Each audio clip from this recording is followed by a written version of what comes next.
श्रावण में अगर मान लो एक दिन आपका निकल भी गया, 2 दिन आपके छूट भी गए, कोई दिक्कत की बात नहीं है। जो पेड़ तुम्हारे यहां लगा हो, जो पौधा तुम्हारे यहां लगा हो, जो वृक्ष तुम्हारे यहां लगा हो, जो क्यारा तुम्हारे यहां, कुंडी तुम्हारे यहां, उसी की मिट्टी को, उसी के पेड़ के नीचे, उसी पौधे के नीचे, उस मिट्टी को थोड़ा सा हाथ से उसको उठाकर एक लिंग की आकृति बना ले। उसमें जलाधारी बनाने की जरूरत नहीं, केवल लिंग की आकृति बनाकर उसी की पूजन वहीं कर पानी चढ़ाकर 15 से 20 मिनट बाद अपना काम करने के बाद उसी को उसी मिट्टी में विसर्जन कर दें अपनी कामना कर देव अधिदेव महादेव 2 महीने के बाद क्या देगा ये वही जान सकता है।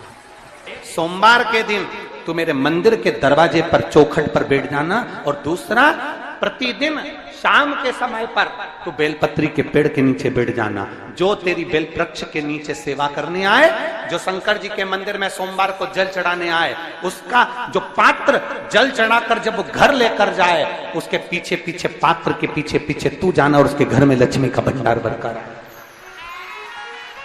लक्ष्मी बेलपत्र के वृक्ष के नीचे तू विराजमान हो जा। उस बेलपत्र के वृक्ष के नीचे जो बुआरी लगाए, सेवा करे, चाकरी करे, एक बेटी को जैसे बड़ा करते हैं वैसे बेलपत्री के वृक्ष को जो बड़ा करे, बेलपत्री के वृक्ष का जो पालन करे, पोषण करे, उसकी संभाल करे, उस बेलपत्री के वृक्ष को जैसे जैसे वो उन्नति करे वैसे वैसे उसके घर में समृद्धि बढ़ते जाए। उस जिसका खुद का मकान नहीं हो, खुद का मकान नहीं हो, किराए के मकान में रहते रहते जिंदगी बीत रही हो, खुद का नहीं, और बहुत दुख का जीवन चल रहा हो, बहुत कष्ट का जीवन, बहुत अपना खुद का कोई मकान नहीं, मान लो प्लाट है पर मकान बन नहीं रहा, या कोई प्रॉपर्टी अपनी नहीं बन रही, तो हम इस व्यासपीठ से कहना चाहेंगे कि एक प्रयोग अवश्य करिएगा, एक प्रयोग अवश्य। अपने आसपास के 5-6 बेलपत्र के वृक्ष देख लीजिए। अपने आसपास के नजदीक के 5-6 बेलपत्र के बड़े बड़े वृक्ष देख लो या छोटे वृक्ष देख लो। उन 5-6 वृक्ष को धीरे धीरे उनकी सेवा करना प्रारंभ करो, उन वृक्षों को बड़ा करना प्रारंभ करो, उन वृक्ष के नीचे सफाई करना प्रारंभ करो, उन वृक्ष को जल देना प्रारंभ करो, उन वृक्ष को आप खाद देना प्रारंभ करो, उन वृक्ष की सेवा संभाल करना प्रारंभ कर दो, उस वृक्ष के नीचे बुआरी काटना प्रारंभ कर दो, झाड़ू लगाना प्रारंभ कर दो, उस वृक्ष के नीचे सफाई करना प्रारंभ कर दो। उस बेलपत्री के 5-6-7 वृक्ष को आप गोद ले लो। गोद लेना मतलब मैं इसकी सेवा करूंगा, मैं इसमें जल दूंगा, मैं इसके खाद दूंगा, मैं इसकी सेवा करूंगा, कुछ मत करो, बस केवल इस शरीर से उस बेलपत्र के वृक्ष की सेवा करना रोज प्रारंभ कर दो। 6 महीना इंतजार करना और 6 महीना लगातार सेवा करना, 7वां महीना आपका और हमारा, और बताना कि भोलेनाथ ने प्रॉपर्टी दिलाई कि नहीं दिलाई और आगे बढ़ा है।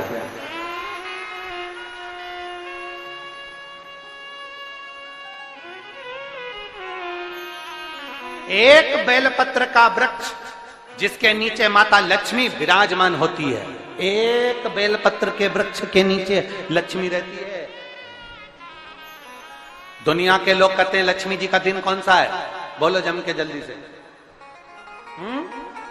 शुक्रवार। दुनिया के लोग कहते हैं लक्ष्मी जी का दिन शुक्रवार है, पर माता लक्ष्मी से पूछा जाए कि तुम्हारी माता ख्याति देवी नारायण भगवान के साथ तुम्हारी शादी नहीं कर रही थी, शंकर को लक्ष्मी दे रही थी, तब तुमने भगवान शंकर से विनती करी, भोले बाबा मैं नारायण से प्रेम करती हूं, भगवान नारायण से मेरा विवाह हो। तो माता ख्याति देवी से शंकर भगवान ने विनय कर कहा कि लक्ष्मी जी का विवाह नारायण के साथ कर दिया जाए। भगवान नारायण के साथ जब लक्ष्मी जी का विवाह हो गया, तब लक्ष्मी जी हाथ जोड़कर बोलती हैं, बाबा मेरा विवाह नारायण के साथ हो गया, पर मैं आपके चरणों की सेवा करना चाहती हूँ, बाबा आप कृपा करिए कि मैं क्या करूं आपके लिए। शंकर भगवान कहते हैं लक्ष्मी बस 2 चीजें कर दे, एक सोमवार के दिन तू मेरे मंदिर के दरवाजे पर चौखट पर बैठ जाना, और दूसरा प्रतिदिन शाम के समय पर तू बेलपत्री के पेड़ के नीचे बैठ जाना। जो तेरी बेल वृक्ष के नीचे सेवा करने आए, जो शंकर जी के मंदिर में सोमवार को जल चढ़ाने आए, उसका जो पात्र जल चढ़ाकर जब वो घर लेकर जाए, उसके पीछे पीछे, पात्र के पीछे पीछे तू जाना और उसके घर में लक्ष्मी का भंडार भरकर आए। लक्ष्मी बेलपत्र के वृक्ष के नीचे तू विराजमान हो जा।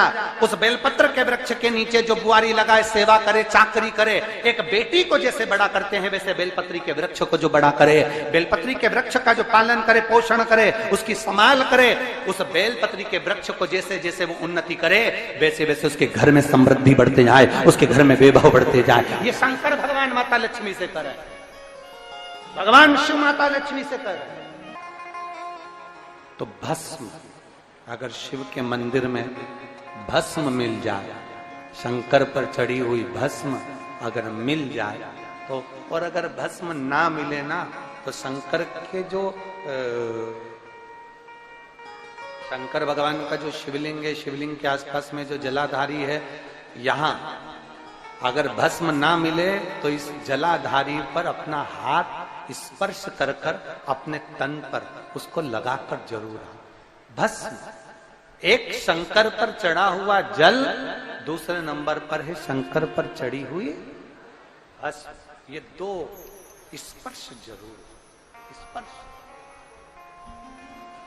एक भस्म का एक बड़ा सुंदर चरित्र आता है। दूसरा, जिस भूमि पर बैठकर कथा सुनो उसकी रज को अपने मस्तक पर थोड़ा सा लगाकर अवश्य जाओ, वो जीवन का एक आनंद है।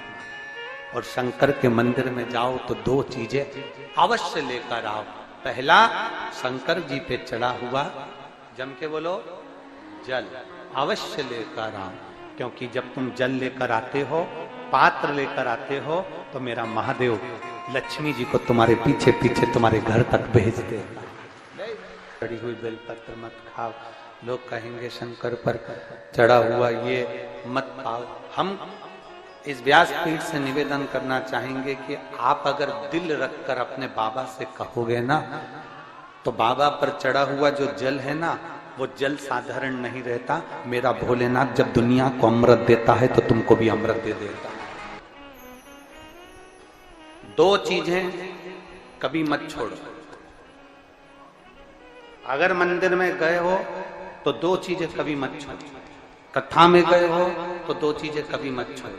एक, कथा श्रवण करना, दूसरा जहां कथा बैठकर सुनते हैं वहां की रज को अपने मस्तक पर लगाना। कथा सुनने के बाद आप यहां से जाओ, भले दरी बिछी है, आसन बिछा है, कारपेट बिछा है, उस पर अपना हाथ फेर कर उस रज को अपने मस्तक पर जरूर लगाओ। क्योंकि शिव पुराण में, भागवत पुराण में, स्कंद पुराण में, कुर्म पुराण में, नर्मदा पुराण में, लिंग पुराण में, नारद पुराण में, ब्रह्म वैवर्त पुराण में, जितनी भी पुराणे हैं, सब पुराणों में लिखा है कि जिस स्थान पर बैठकर हम भगवान की कथा को सुनते हैं, उनको याद करते हैं, जितनी देर हम उनको याद करते हैं उतनी देर वो परमात्मा उस स्थान पर बैठा हुआ रहता है। हाथ रखकर बोलना, शंकर भगवान से तुम्हारा रिश्ता कौन सा? शिव जी से आपका कौन सा रिश्ता?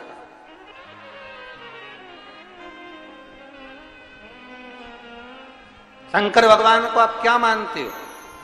हमने आपको एक संबंध बताया था कि सीहोर कुबेरेश्वर धाम आपका मायका है, तो हम आपके भाई हैं, तो शंकर भगवान आपके पिता हैं, आपके बाप हैं, आपका बाबा है, आपका दादा है।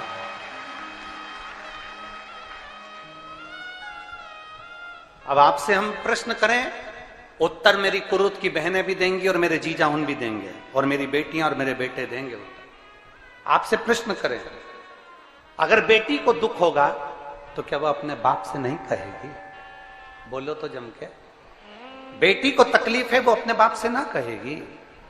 बेटे को तकलीफ है तो वो अपने पिता से, अपनी मां से नहीं कहेगा, मम्मी मुझे ये तकलीफ है, पापा मुझे ये दुख है, मां मुझे ये तकलीफ है, पिताजी मुझे ये कष्ट है। क्या वो अपने माँ बाप से नहीं कहेंगे? क्या वो अपने माँ बाप से विनय नहीं करेंगे? और माँ पिता फिर उसके करीब में, उसके नजदीक में जो भी होता है वो माँ बाप निकाल कर उसको दे देते हैं, माता पिता उसको दे देते हैं। माता लोग कहते हैं कि शंकर जी पे चढ़ा हुआ जल मत पियो, लोग कह देते हैं शंकर जी पे चढ़ी हुई बेलपत्र मत खाओ। कोई इस बहन से पूछे, सुनीता सोनी से, कि शंकर पर चढ़े हुए जल से उसकी गांठ जो डबल से उसके शरीर में आ गई थी वो समाप्त हो गई, तो जरा विश्वास करिएगा